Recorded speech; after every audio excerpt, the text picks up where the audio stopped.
अस्सलामुअलैकुम, मैं हूँ तहमीना शेख। पेशावर में इंतहाई अफसोसनाक वाकया पेश आया है। शौहर को ओमान गए हुए कई साल गुजर गए। 3 साल के बाद पाकिस्तान आया, सीधा पेशावर गया, अपनी फैमिली के पास अपनी बीवी बच्चों से मुलाकात की और बहुत खुश था। 9 दिसंबर को सुबह 10 बजे बीवी वॉशरूम से बाहर निकलती है, लाइट का बटन ऑफ करने लगती है कि उसको शदीद करंट लगता है, चूंकि फर्श कपड़े सब गीला था और फिर वहीं पर गिर गई, उसकी डेथ हो गई, फौत हो गई। अब जनाब कुछ देर के बाद शौहर गया वॉशरूम में और देखो ओ ये तो यहाँ पे गिरी हुई है। सांसें चेक करता है, सांसें बंद है। रेस्क्यू को कॉल करता है, पुलिस को कॉल करता है। पुलिस आई, पुलिस ने वकूआ देखा, शौहर से पूछगिछ की। शौहर ने बताया कि मैं तो सो रहा था, ये वॉशरूम में गई है, मैं जब थोड़ी देर के बाद वॉशरूम जाने लगा देखा कि ये जमीन पर गिरी पड़ी। पुलिस जो है वो पूछती है कोई आवाज नहीं आई इसकी, तो कहता नहीं आवाज इसने कोई निकाली ही नहीं, आवाज आती तो मैं जरूर भागते इसको बचाने जाता।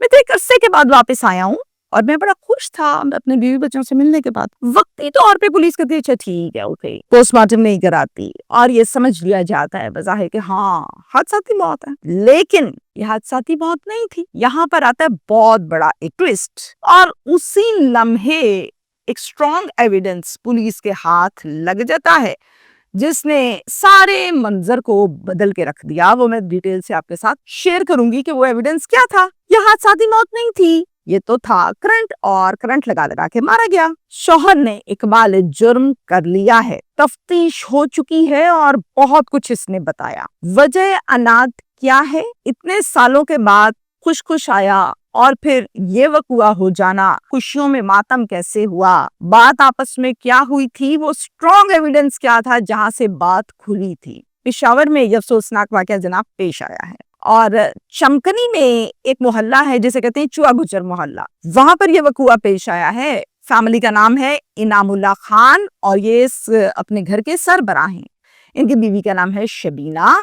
इनके 4 बच्चे हैं, 2 बेटियां हैं और 2 बेटे हैं। सबसे बड़ा जो बेटा है वो 9 साल का है और बाकी बच्चे इससे छोटे हैं। 14 साल हो गए थे इसको ओमान में गए हुए। ये वहां के एक पावर प्लांट में जॉब करता था। अमूमी तौर पर जो लोग बैरून मुल्क जाते हैं वो साल में 1 मरतबा या 2 मरतबा अपने घरों में चक्कर पाकिस्तान लगा लेते हैं, लेकिन इनामुल्ला 3 साल के बाद आया करता था। होता कुछ इस तरह से है कि बीवी रूटीन में जो खर्चा आता था इसको, बीवी को ज़ाहिर शौहर बाहर से पैसे भेजता है। अब बीवी क्या कहती थी, मुझे बेड लेने का बहुत शौक है, मुझे नया बेड लेना है। उसने कहा अच्छा नया बेड लेने, उसे पैसे भेज दिए। अब इसने जब पैसे भेजे बीवी ने ले लिए और फिर बेड की बाकायदा खूबसूरत बेड की तस्वीर अपने शौहर को व्हाट्सएप की। शौहर बड़ा खुश हुआ कि देखो इसको घर बनाने का कितना शौक है। कुछ अरसे के बाद कहती है कि मैंने अब क्रॉकरी लेनी है, अब मैंने किचन के बर्तन जो है इनको अपग्रेड करना, चेंज करना है। कहता अच्छा चलो सही है। फिर वो क्रॉकरी के लिए पैसे देता है, फिर ये बर्तन खरीदती है और फिर उसकी तस्वीर शौहर को भेजती। कहता है बड़ी प्यारी तुम्हारी च्वाइस है, तुम तो अच्छी अच्छी चीजें लेने लग गई हो। खुश होता है। फिर कुछ अरसे के बाद कहती है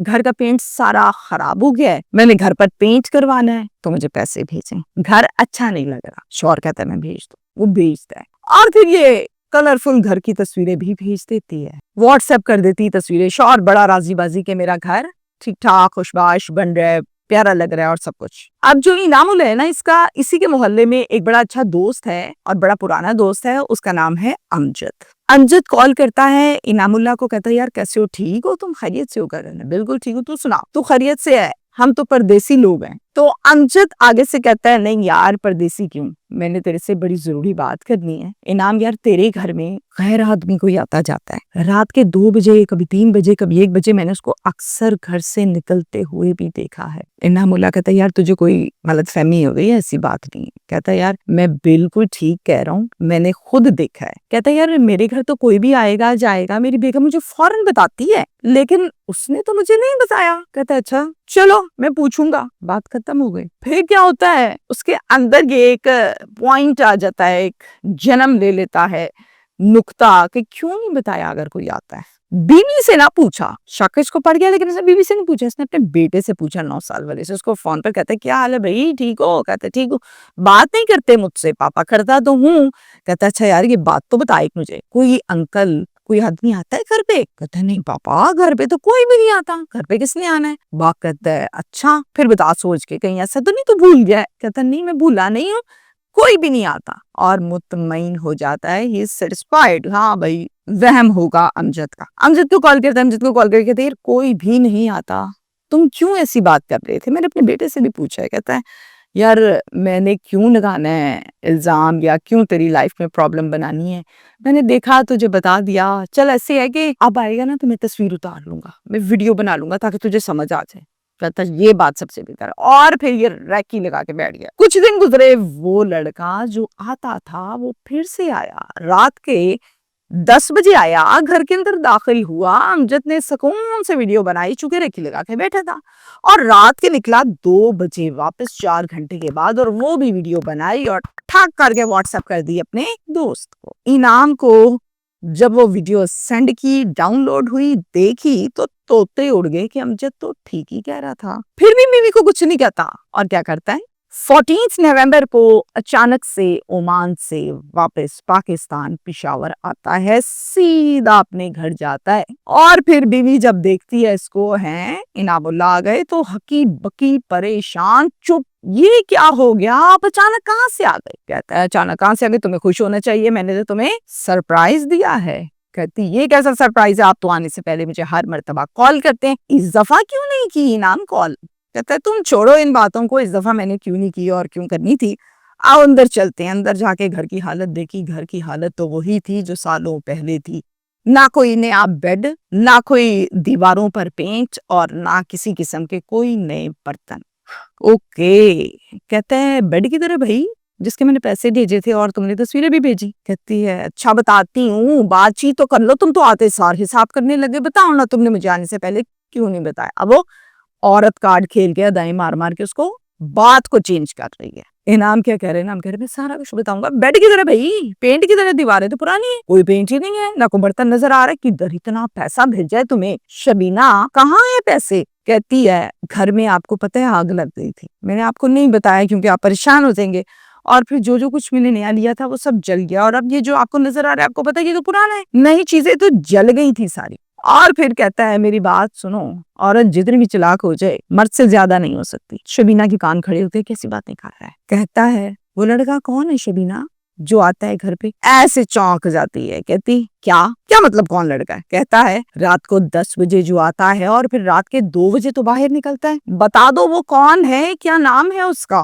कहती है कोई भी नहीं है। कहता है अच्छा इधर आओ मेरे पास, ये देखो, अपना मोबाइल निकालता है, वीडियो दिखाता है। जैसे ही वीडियो दिखाता है वो सोम इसको कुछ समझ ही नहीं आती, अब क्या बहाना मारना है मैंने। इनाम कहते हैं कि देखो शबीना मैं सब जान चुका, मुझे वीडियो बनवानी आती है तो पते भी लगवाने आते हैं, मुझे अपने मुंह से बता दो तो बेहतर है, बात शायद खत्म हो जाए, और नहीं बताओगी तो फिर मैं बहुत कुछ करूंगा। ये डर जाती है और फिर कहती है हाँ इनाम एक लड़का है, मेरे उससे कुछ मास से ताल्लुकात हैं और मुझसे गलती हो गई, मैं बहक गई, तुम यहाँ नहीं थे। सुनता रहा, दिल पे ईंटें पत्थर लग रहे हैं भाई, जाहिर है बीवी है। बेटे को आवाज दे के कहते इधर आओ। कहते जी पापा। कहते हैं झूठ क्यों बोला था अपनी माँ की तरह, मैंने पूछा था तुमसे, तुमने कहा कोई भी नहीं आता पापा। आगे से कहता है पापा मारेंगे तो नहीं? कहता है मैं बिल्कुल नहीं मारूंगा, मुझे सच बताओ माँ ने मना किया? आगे से कहता है पापा मामा ने कहा था कि ये जो अंकल हैं ये रिश्तेदार हैं और पापा इनको पसंद नहीं करते, पापा का इनके साथ झगड़ा हुआ है, तो बेटा ये आते हैं, आपने ये बात पापा को नहीं बतानी, आप बताओगे तो पापा बहुत गुस्सा करेंगे, झगड़ा करेंगे, पिटाई लगाएंगे और पैसे नहीं भेजेंगे, और आप पैसे ना भेजते तो मैं स्कूल कैसे पढ़ता, मैं स्कूल कैसे जाता, इसलिए मैं डर गया और मैंने मामा की बात को फॉलो किया, मैंने आपको नहीं बताया। बाप कहता है अच्छा चलो ठीक है जाओ तुम, फिर वो चला जाता है। फिर बीवी से कहता है जो तस्वीरें मुझे तुम भेजा करती थी वो क्या चक्कर था, कैसे भेज देती थी वो तस्वीरें? कहती है असल में वो सारी तस्वीरें मैं गूगल से डाउनलोड करती थी, बेड की, बर्तनों की, और घर में एडिटिंग वगैरह करके पेंट की मैं आपको भेज देती थी, और जो पैसे आपने मुझे भेजे थे उसकी मैं अपनी शॉपिंग करती थी, और जब कभी मुझे कोई गोल्ड की चीज पसंद आती थी मैं वो खरीद लेती थी, मुझे इनाम माफ कर दो, मैंने सब तुम्हें बता दिया और मैं अब कर चुकी हूँ। इनाम ने सब कुछ सुना, नफरत सी दिल में आई, हकारत सी आई, लेकिन वक्ती तौर पे कहा कुछ नहीं। कहता मैं अपनी औलाद की खातिर तुम्हें माफ कर देता हूँ, तुम्हें कुछ नहीं कह रहा हूँ, लेकिन तुमने बहुत बड़ी गलती की है मेरे साथ, तुमने बहुत की है, ये जिंदगी की आखिरी गलती है। मैंने अगर सुन ली दोबारा कोई ऐसी बात, मुझसे बुरा कोई नहीं कहती, ठीक है ये जिंदगी की आखिरी गलती है, ओके माफ कर दो। खाना लगाया, खाना खाया, दैट्स इट, खत्म। शौहर ने माफ तो कर दिया, लेकिन यहाँ से बात कौन निकालेगा? ये मेरी बीवी पीछे से रात 2 बजे 4 घंटे मौत हो जाती है गैरतमंद मर्द की। अब क्या करता है? अब वो जो प्यार मोहब्बत था वो तानों में बदलता है, हर बात पे ताना, हर बात पे ताना। शुरू में तो बर्दाश्त करती रही और फिर आहिस्ता आहिस्ता ये बातें वो बर्दाश्त करना छोड़ गई। और फिर क्या कहती है, एक दिन कहती है, क्या इनाम, पहले तुमने बात खत्म कर दी है, फिर तुम अब मुझे रोज उसके ताने देते हो। जब एक मसला खत्म हो गया फिर रोज रोज बातें करने से क्या होता है? कोई फायदा तो नहीं होता। आगे से कहता है तो करनी ही नहीं थी गलती, अगर सुनी नहीं जाती तो। अच्छा तुम करो भी और मैं बोलूं भी ना। अब इनकी आपस में बहस मुबासा शुरू होता रहता था।